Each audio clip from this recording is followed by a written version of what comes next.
Hello and welcome to our final late night live podcast of the Love Tutoring Festival 2021. I can't really believe that we have got to Thursday evening already. What a journey we've been on as a team and as a cohort of attendees over the past 4 days. We have learned a great deal from the SEND and mental health specialists on the Monday, from the small business experts on the Tuesday, from the teaching and learning powerhouses and masterminds of education on the Wednesday, to the NTP leaders and those that have made it happen today on Thursday, the 1st of July. We have learned a huge amount. I am your host tonight, Ludo Miller, and this evening I will be joined by Linda Larbi, Hazel Barnett, and Jolyon White.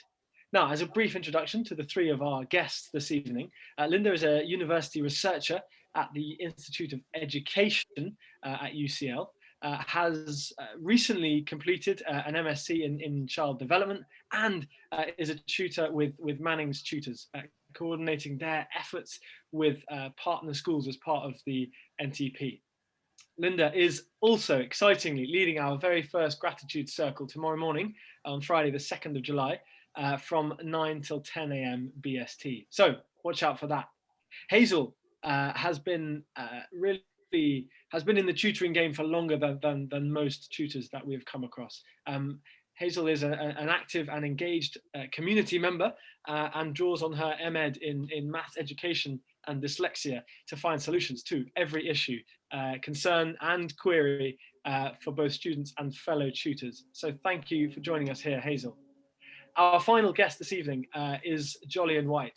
Jolyon is a tutor, a teacher, an entrepreneur, a former honorary research associate at UCL, and a science whiz who ably connects the real world with learning for his students. I myself am lucky enough to have worked alongside Jolyon in the last few months, and we are all lucky that he is here tonight to contribute his experiences and knowledge of the NTP, both from a tutor's perspective and as someone with their head above the parapet, shall we say. So all are excellent tutors, NTP or otherwise, in their own right, and that's why they are here this evening. So welcome the three of you to this evening. I'm going to kick off this evening with one of our favourite questions, and Hazel, I'm going to start with you here. That question is, drum roll, what is your why as a tutor, Hazel? Well, I've written some notes, so I hope it's okay if I read those. Number one is to try to dismantle the barriers to learning. That goes back to my work as a SENCO, Special Educational Needs Coordinator, and helping to make the learning accessible to the students, to make a difference after lockdown, to complement what schools are doing, and to build confidence by teaching in the way children learn, and to encourage them to be reflective learners. Very good. That's my why. Yeah, there's a three whys. Jolyon. Well, in the words of Douglas Adams, I'm a great fan of science. And as such, I'm a missionary. I want to convey that love of science to young people so that they can see how it affects them, how it fits into their lives. I mean, my introduction covered that perfectly. I try all the time when I'm tutoring to bring my science into the real world. And that way, I hope that students will realize it's not frightening, it's not mysterious. Well, it is mysterious, but it is accessible. They can get to it, they can do it just like any other subject. So that would be my why. And I guess, like a lot of teachers, I'm fairly extrovert, and it satisfies that extroversion in me to have that communication and that contact time with students. It's a lot of fun. And being on podcasts, yes? And being on podcasts, yeah. Yeah, that works perfectly. Even better.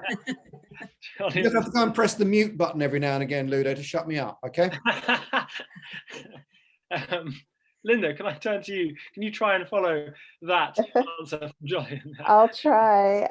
My why is certainly just helping the next generation. I mean, this generation of children growing up now, as with every generation, they're facing different issues and some of the same issues that children have faced as they're growing up.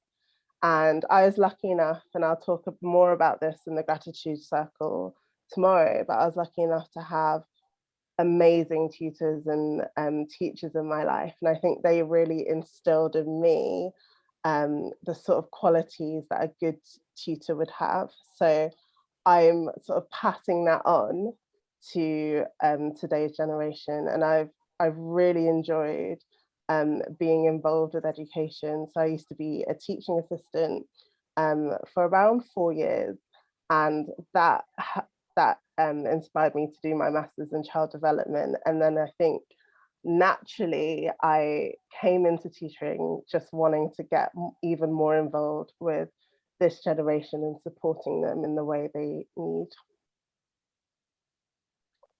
Very good, wonderful. Well, there's a great spread of whys there, and it's always I feel a great start to a conversation to kind of to lay down the perspectives of our speakers ahead of us. So thank you for those answers for the three of you. Now, this conversation, the title of this podcast is being an NTP tutor, and today we've heard a great deal of conversation about the NTP, about what's gone right and what's perhaps not gone quite so well, and the impact it may have, the findings from the first year, and a little bit about the legacy that the NTP could have going into future years. But what I want to start with the three of you tonight, being tutors on the front line, as it were, of the NTP, is what's, in your view, what has gone well with regard to the NTP? What has the NTP done well? Jolyon, can I start with you? Yes. It's done a lot of things well. It's brought tutoring to the forefront. It's given it a place in the public's eye that it never had before. It has gone to some extent to breaking down the concept that it's a middle class stroke high net worth activity. It's gone to some extent to break that down. And I don't want to move on to the negatives, because your question is what it's done well. And I think the other thing that we haven't really appreciated yet is the fact that it has addressed the structural problems of when you start to try and tutor tens of thousands, hundreds of thousands of children, students that have never been tutored before. It's revealed those structural problems, and the agencies, and in all their different ways, have attempted to address this. So there is, if we can ever bring that together, there is a wealth of understanding between those agencies of how to get tutors in front of students, how to work with schools and tutors together. So in those things, it's opened that whole can of worms. I don't think it's solved it yet. I think there's a long way to go before it's solved it. And I think there'll be structural changes within schools if tutoring is to continue. There'll have to be for it to integrate properly. But just at the moment, it's opening that up as a possibility. Hey, Hazel, are you inclined to agree with what Jolyon has put forth there? Absolutely, yes. The things that I wrote down are it's raising the profile of tutoring as a profession. But I think linking tutors with schools in a more intentional way is wonderful. I agree it's got a long way to go, because you know, the amount of administration and connectedness that is needed, you know, it's huge, and we're just at the beginning of the process. But if tutoring could be integrated in our education system in a whole new way through the National Tutoring Programme, I think that would be a wonderful positive step forward for education. Yeah, I think it's that language of next steps forward is I think pretty central here, because I don't think anyone predicted that the first year of the NTP was going to be a kind of rip-roaring success, and kind of in the language of the NTP itself, I don't think anyone believed that it was going to catch up all the students in year one. I think, just as Jolyon is, and you've been saying, Hazel, it's about starting that process of deploying tutors, or starting that process of making use of tutors because we know that tutoring is effective, and that's really the bottom line. Tutoring is an effective way to educate children. So, Linda, I hope I haven't put words into your mouth. What were your thoughts on this? What were your thoughts on what the NTP has done well this year? I would definitely echo Jolyon and Hazel in that there are teething issues with it, but in the most positive ways, I think that NTP has helped these children where there's been massive disruption to their education. And even with these teething issues, there's been a lot of connectivity. So I've had students that have never talked to each other in school before, actually, starting to interact, not just in my lesson, but outside of my lesson. And I think that has been, not exactly a goal of the NTP scheme, but it's definitely been a positive. And I just think the support that is being offered by these tutors is better than having nothing at all. So I think there has been an effort to catch up and to help these students to, reach certain goals and to bridge this gap that the pandemic has caused. So I do feel that it's definitely been a step in the right direction. There's a lot of different things that is yet to come, and we need to work on these things. But in terms of just being the support and being there, I think is probably the most positive thing to come out of the scheme. Yeah, and I'm gonna go back to you actually for this point, Linda, as well. Did you feel that when you began as an NTP tutor that you felt your role was going to be more academic focused or more kind of pastoral support focused? Was there any inclination that you were going to be doing more than one of the other? No, so I think going in, like many tutors, I had in my head this was purely academic. There's a gap, and there's been a whole pandemic. These children are behind. Some children didn't engage much with their online teaching in schools already. So I understood it as, helping to bridge this gap that has been created by the pandemic. But the more I got into it and the conversations that I've had with my tutees sort of in my lessons, even though it's solely a lesson on, say, science or English, there has been a lot of pastoral things crop up. So, I try not to make my lessons solely another classroom lesson. And I've talked to you, Ludo, about this before, asking how they are and really meaning it, because without that and without them being ready to learn, not a lot is going to go in, and you're not going to have, a lot of, knowledge to build off of if they're not ready to learn in the first place. So the first 10 minutes ish, whilst everyone's filtering into the lesson, is very much, how are you?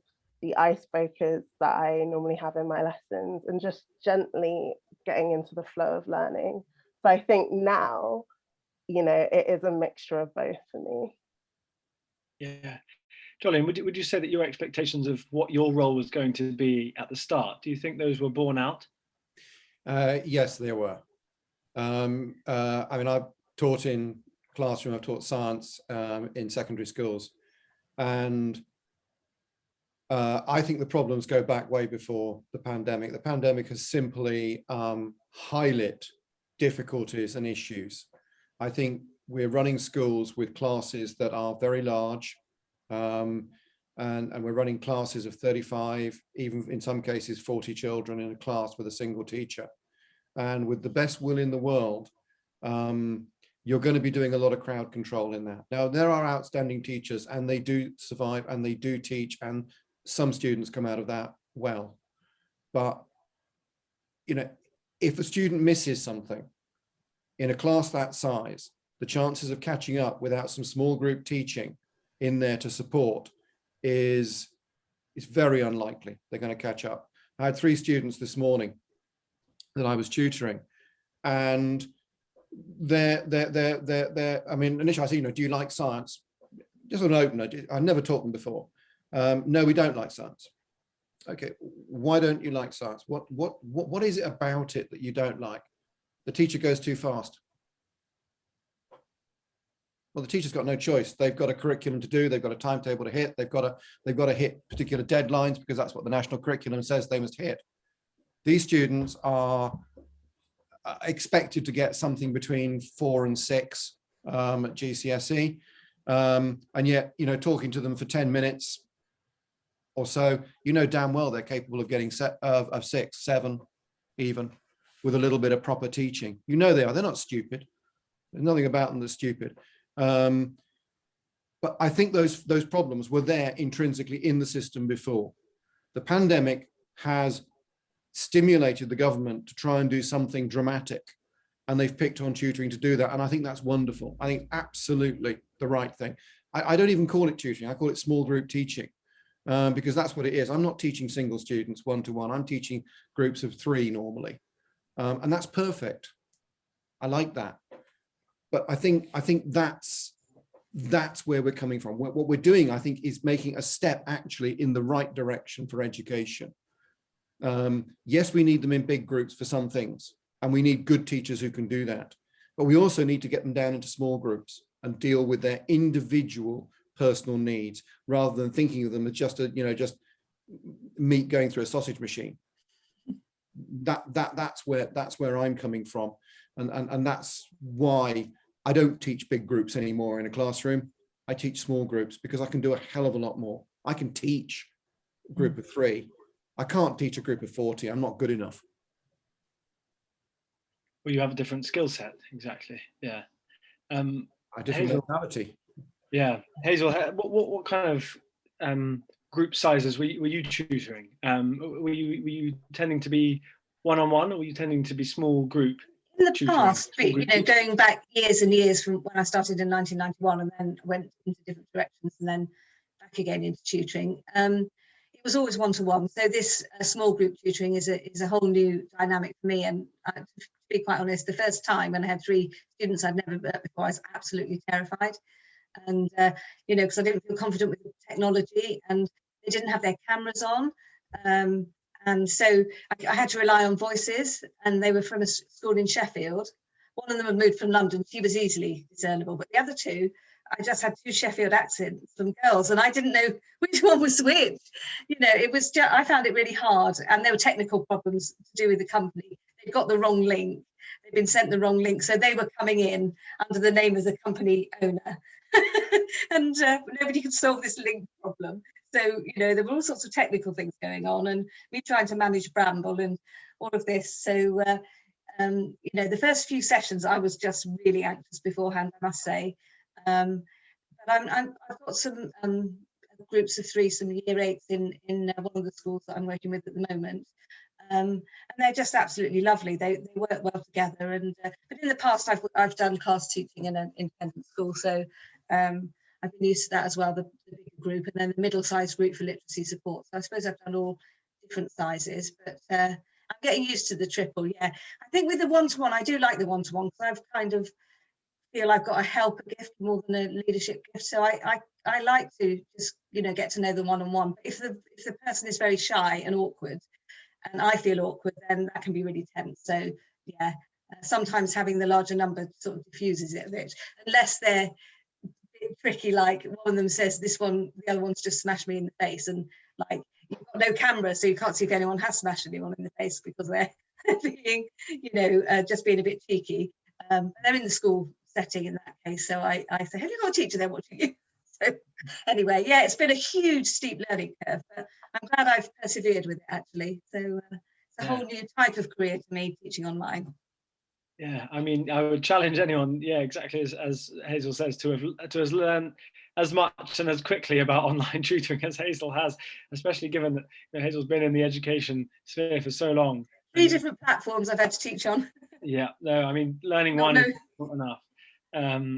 So kind of on that theme, Linda, I'm going to turn to you here. What the theme of what you have learned off the back of the NTP, whether that was because of the NTP or because, you know, online tutoring was forced upon us, you know, anyway. What skills have you learned as a tutor through your work during the NTP, Linda? I would definitely say, you know, I don't know if this would quite be a skill, but finding out what these children actually need help with. So sort of investigative skills, I guess, because even if a school has provided certain guidance, the children are very honest with what they are struggling with and what they'd like to do in the next lesson. So, you know, I've sort of had to break down certain lessons and rearrange certain things and get reorganized in order to teach these children the specific things that they'd like to actually get help with. Because a lot of the time, I guess, schools give out this guidance and sometimes they don't give any out at all. But the children are very honest with, you know, things that they'd like to work on.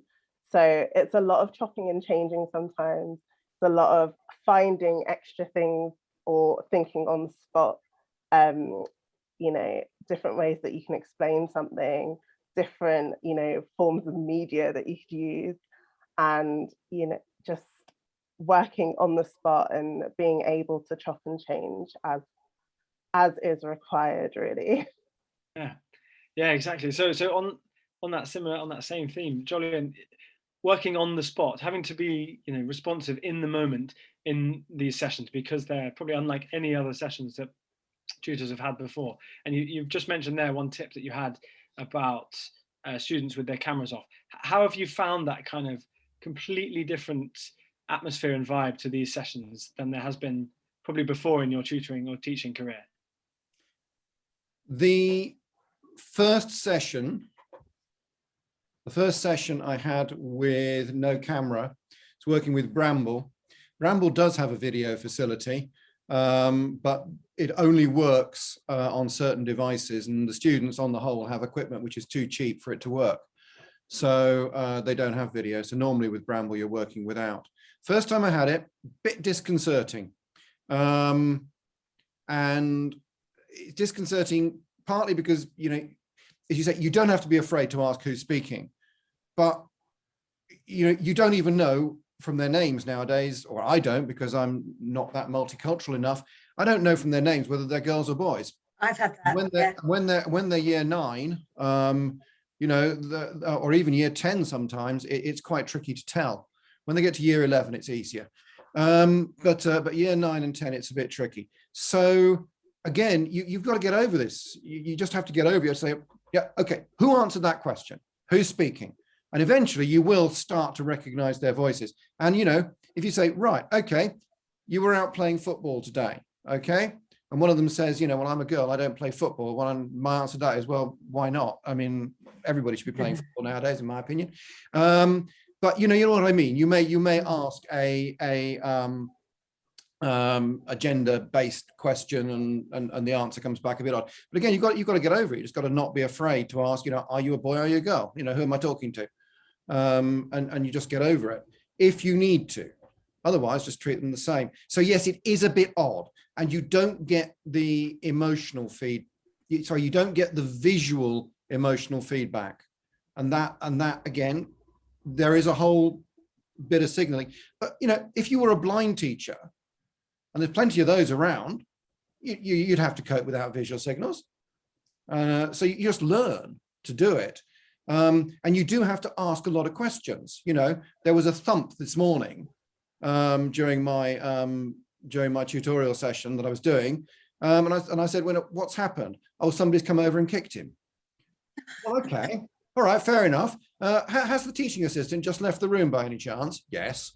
Oh, right. Okay. Is he all right? Yeah, he's okay. Is he going to come back online? Yes, he is. He's gone over to kick him and get and take his microphone. Okay, fair enough. Now come back. Okay, he's back now. He's plugged in. He can hear you. He can speak to you now. Previously, his microphone was messing around, so he was sharing a mic with the guy next to him. God knows about social distancing. I have no idea what was going on with that. but you know what I mean? This is the kind of thing you just have to relax and get into it and get into the swing. And then you start bringing your stuff in, your wow factor stuff in your science, and try and get them to interact. You do, I think, without visual, have to get a lot more back from them. They've got to participate, because otherwise you've no idea what they're doing. You know, and if you're not getting regular feedback, you don't get it. So you can't go into lecture mode, and that is something I have really learned to do in a tutorial situation where there's no camera. Other than that, you just get on with it and do it. Yeah. I guess it's difficult to be responsive to a student, isn't it, when you can't see them, because we get so much from the visual cues of a learner. So absolutely, Hazel. And you don't know, but I've learned that you can do clever things with Google, but you don't, if you're setting them a task and they're doing a bit of independent work, you don't know if it's their work or which one of them, you know, I write down scores and that, but you don't know which one has actually produced the work, or whether, you know, because you can't see anything whether they look at each other's. Not that that really matters, but in these early days with this school from Sheffield, you just have to think on the spot, what on earth am I going to do? So until I'd got the voice, I didn't completely master the two of the voices, but on Bramble, I just assigned a different pen colour to them all. So we just started to do some tasks, and then I said, so-and-so, now it's your turn. Can you write something on this graph or on this shape? Now it's your turn with this colour. So I had to kind of do it that way to distinguish by the colours of pen that they were working on the Bramble notebook. But you just have to think on your feet and try and come up with good ideas on the spur of the moment. But yes, yeah, it's all good fun. Linda, any good ideas that have come to you on the spur of the moment that you that come to you? In terms of technology, or in terms of just ways that you've reacted in the moment in an NTP session? I guess, you know, in terms of Bramble, it's sort of like a big whiteboard. So a lot of the time, if there is a misunderstanding on a topic, especially in biology, I end up drawing it out and relating it to something that the kids sort of are familiar with. So I guess there was a time, I think it was a biology lesson, we're talking about covalent bonds, and I was trying to get across that it's a bond formed with where there's a sharing of electrons, and there was just nothing going into this child. So I used the example, and I literally drew out some stick children, and I was saying, you know, if this is your friend, you share your sweets with them, and then it might strengthen your friendship, might strengthen your bond.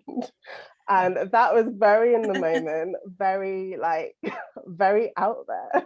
So I was even thinking in my head, is he even gonna relate this to chemistry? But he did get it in the end. So I hope we'll never see this whiteboard as well. I hope no one never will, because I was really bad at drawing those sweets in children. Okay, so there's a skill you learned. How to react with stick children and sweets in the moment. Jolyon, I'm sure you found yourself relating covalent bonds to funny kind of real world problems in the past. Yeah, I probably covered it slightly. I mean, I think Linda was saying she was trying to fit this into a biology lesson, weren't you? Is that what you said to begin with? I didn't quite hear. Or was it chemistry? I think I might have said biology, but I meant chemistry. You meant chemistry, right? I was going to say, suddenly trying to bring covalent bonding, because you've got a gap in knowledge in biology, is a fairly familiar one, because you're busy doing one subject and you suddenly find they haven't picked up the stuff from the other. So you have to jump sciences. Yes, you do. And you've got this lovely PowerPoint on the side that you're busy hooking images over into Bramble as you go along, and then suddenly you realize it's not going in anymore. So what I do is I do a lot of assessment, formative assessment during the lesson. I think this is really important when you haven't got a visual cue, and you've got to try and involve all three of them in the formative assessment. And then you've got to be prepared to say, oh, stuff the rest of the PowerPoint. We're going over to drawing. The one tip I would have, and this isn't just with Bramble, this is with any of the platforms, is don't have one device. You know, have your laptop like we have now, like that, but on the side, also log in your tablet, and don't log it in with sound. Log it in with no sound, and then use that as your drawing platform, so that you put the whiteboard up on that and you start drawing, and yeah, that makes a big difference. Now, we're taught that when we're doing Bramble, but a lot of people, you know, have been set up on Team and Zooms, are sitting there trying to draw with the touchpad on the computer or with the mouse, and it's very difficult to do. I'd say actually over the 18 months that I've been tutoring online, I have actually got quite good at drawing with the trackpad, but it's never better than using exactly one of those graphic tablets. Hazel, thank you for proudly showing us yours there. I think it's very important to know that most of obviously the NTP tuition this year was online, and that tutors who began thinking that they would be going into schools and working, you know, in little kind of breakout rooms, but physical breakout rooms in schools, then realized that they were going to be, you know, they were going to be moving online, and that was part of you know, some of the NTP tuition partners knew that they were going to be doing it online, you know, all the way through, and some believe that they'd be going into schools and then were forced to move online. So there's certainly been a lot that NTP tutors have had to learn very quickly, and coupled with the fact that, as we've talked about, you know, these are children who would never have normally received tuition, and whose parents would never have understood really, or would never have accessed tuition before. That's not something that's been in the family. There's not great understanding about it, and all of these factors mean that when these students and the schools and these tutors were thrown together to kind of come up with a solid learning plan on the spur of the moment, you know, it was incredibly hard, and I don't think we can underestimate just how hard, you know, at its foundations that was. So certainly, you know, if we start kind of creeping into this territory of, oh, you know, this happened, that's simply because that really was the kind of the base nature of this. But I would like to look ahead to the future years of the NTP, because we know now that this is not just going to be a one-year program, and that this program will move into its second and its third and its fourth years, and eventually it will be likely to be phased out, such that the schools who wish to keep those partnerships in place do so. But Hazel, looking to the future of the NTP, do you think that that the model should be altered, or do you think that the model works as it is? It just needs a couple of years of practice. I think the model needs to be altered. I think that particularly there's been low attendance in you know, in lots of classes. I've heard this from lots of tutors, and I was in the group session earlier with Sharon Crawley, is it Crawley, and St John something, some very important people, it seemed to me, talking about the timing of so much going on in secondary after school. Like I do 1.5 hours from 3:15 to 4:45, and that's a big ask of students if they're tired from school, and then they've got homework and they vote with their feet, unfortunately, and apparently this is quite a common phenomenon. And the person who was talking, I think it was Sharon, was saying that it needs, I don't know, it was one of the guys as well, was saying that it needs to be integrated into the whole school system. It would be much better, you know, to take, but it's hard to take people out of lessons, but one of the guys said that they take them out of half of PE, I think, to get this targeted intervention. But I think, yeah, the data of what the attendance was like at different times of the day and that kind of thing needs looking at.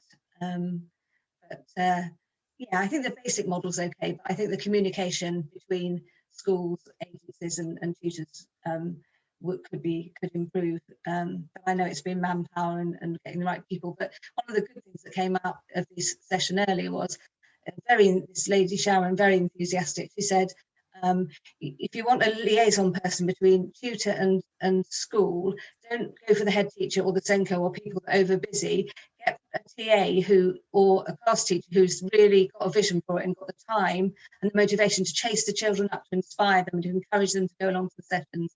And I thought that was a really good point. You know, someone who's got the time and enthusiasm to inspire the children. Yeah, this is a really important part of your education. I think all the different bits are a bit precarious and they've all got to work right at the same time for it to work, but it has got potential, but I think maybe the timings in the day need looking at. Yeah, absolutely. Jolyon? I see it in two ways.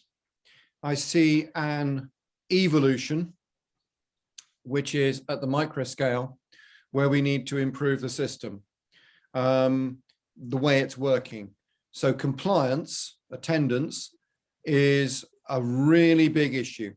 Tutoring does not work if you never get in front of the students. That has to be dealt with. And there are two sides to that.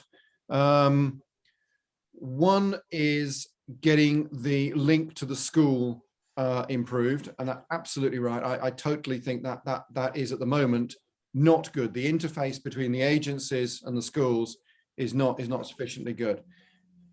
A very simple way of getting tutoring to work, to get the compliance sorted, is make tutoring homework.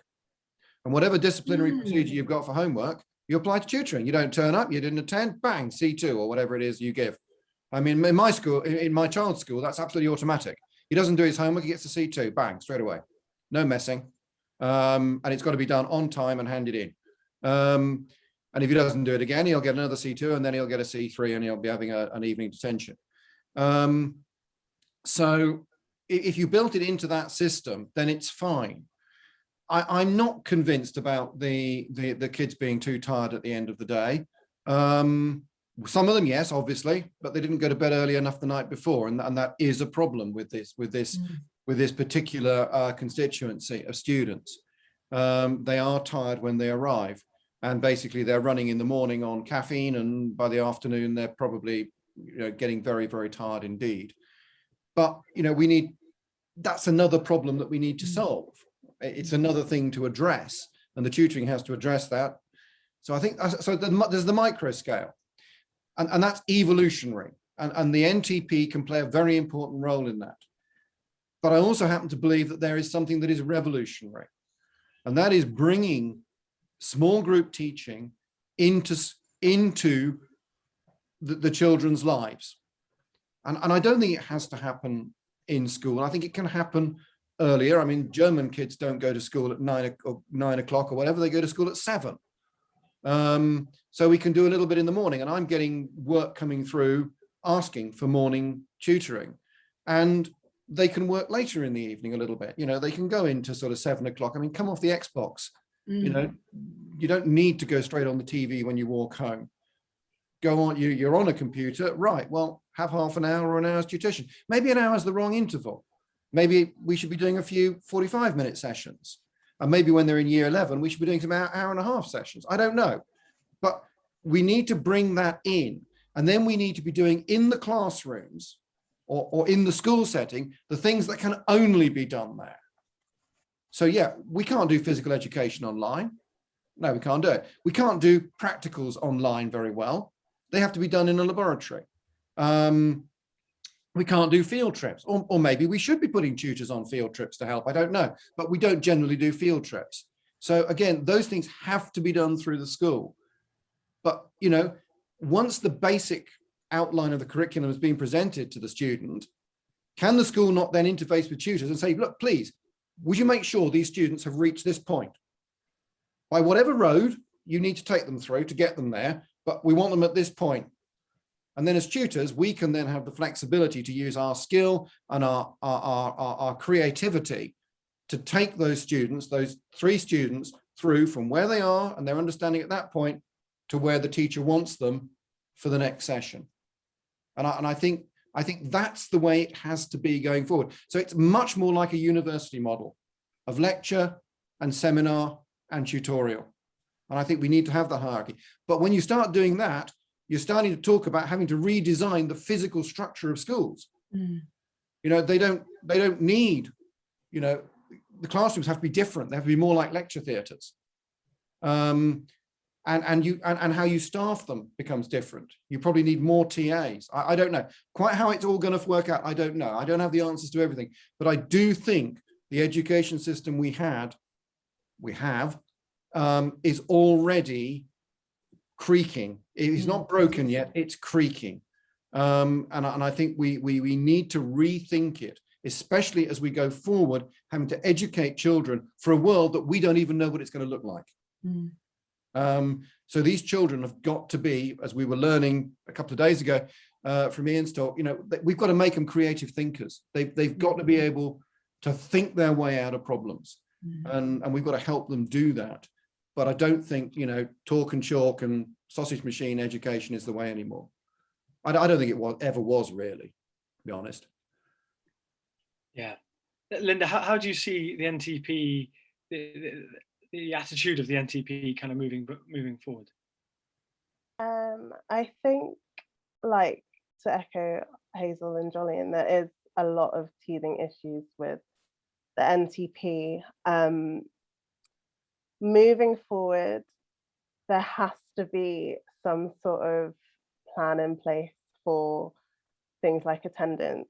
A lot like Hazel and probably Jolyon, I found myself on a lot of occasions, and I have to say most of my students do come, have a good session, and we can move on the next week. But I have also been sat in a classroom by myself, waiting for students to come, contacting the school liaison officer that is the contact in the school, but also my agency. And that isn't NTP, that's me sitting in a room. So I think it has to be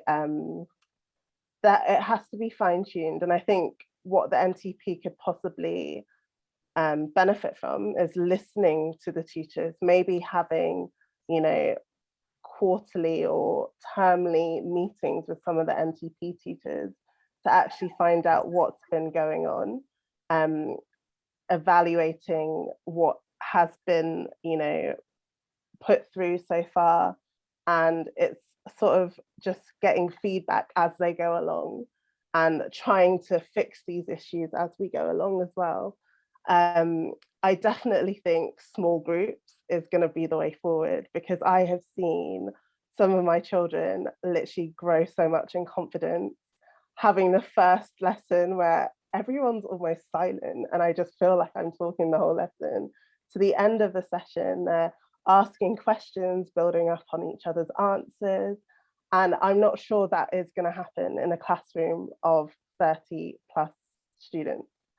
So I definitely think small group teaching is something that should be here to stay, and the NTP scheme can help with. But like I said, there's a lot of ironing out to do, but parents, schools and tutors should be involved in this process and evaluating as things go along. Yeah, reflecting on progress and advantages and disadvantages as we go along. I think that's something that was never built into this year's model, was it? Was the ability to reflect and feedback as it was going along, because there was just too much prep work to go into the foundations of it. So what I'm hearing is a greater lead time, more communication, and I do hope that will improve as those relationships and as those structures between tutor, parent and school improve. Hazel, just please do. Sorry, I think it's, in all the different jobs I've done, I think it's a uniquely lonely kind of situation, tutoring on the NTP, because you don't have any feedback from anybody really about anything, apart from the students might say, oh, that was good and I understood it, and you can take from that feedback. But if students don't come, you don't know if it's you've been a bad tutor or there are other reasons. But I did have a note from mum that someone was going to the dentist, which was fine. So I knew that's why they'd been a regular. So that was good. But when I've got one private student, and I know the mum and the student very well, and I liaise with the mum and I send information through to help her to prepare for the child to prepare for for a test, and I get feedback, oh, she really likes your teaching, etc. But with the NTP, and I've worked in a school situation, you're part of a team, you discuss, you support each other in your teaching and that kind of thing. But just not knowing why they don't come, and not being able to find out, and not knowing whether what you're doing is working to serve the school and the teacher, whether you really are filling in the gaps effectively and that kind of thing. I do think, at the moment, it's quite a lonely type of teaching. That's why I'm glad I've got qualified tutor to be part of. Come here and get some encouragement. It would be interesting to bring together, NTP tutors from a variety of partners, and even bring in the academic mentors to the conversation. I feel like that's still probably a couple of years off, given that independent tutors are just beginning to get to kind of know each other. But certainly that's a look to the future, Hazel. Now we must draw this conversation to a close. So we must draw it to a close because of our listeners' attention spans, and we must draw it to a close because it is absolutely pitch black in Jolyon's room there. You can just see that the lights have gone out completely. That's a signal from Mother Nature that there we go. Oh, there we are. A new lease of life to this. Okay. Well, podcast. That was part one. We'll move on to part two now. Thank you, Hazel. Thank you, Linda. Thank you, Jolyon, for contributing your thoughts there. It's not every day that you get to hear from 3 NTP tutors all in one place, feeding off each other. So that was a privilege, certainly for me, and I hope for our listeners as well. So thank you both. Thank you, all of you. I think by both I meant both the speakers and both our listeners. So thank you, Richard. Thank you to the wonderful Jack, who kept the conversation so alive in the chat box as he always does. Thank you to Sadir, to Annette, to Charlotte, and to Elizabeth, who was here with us earlier. Tomorrow is World Tutors Day, the final day of the Love Tutoring Festival 2021. Will I be seeing you there? Let's have a thumbs up for whether I will be seeing you tomorrow at World Tutors Day. I'm in school assessing for access arrangements, but it depends what time I come home. It was a thumbs up moment, Hazel. It was a thumbs up moment. I'm at work. I can't do it. I might be. What time do you finish? It finishes at 6:15. Oh, well, maybe I will be there in the afternoon then. Wonderful. When I come back. Can't wait to see you there, Hazel. Okay, cheerio then, everyone. Goodbye. Thanks very much. Thank you, Ludo. Thank you, Ludo.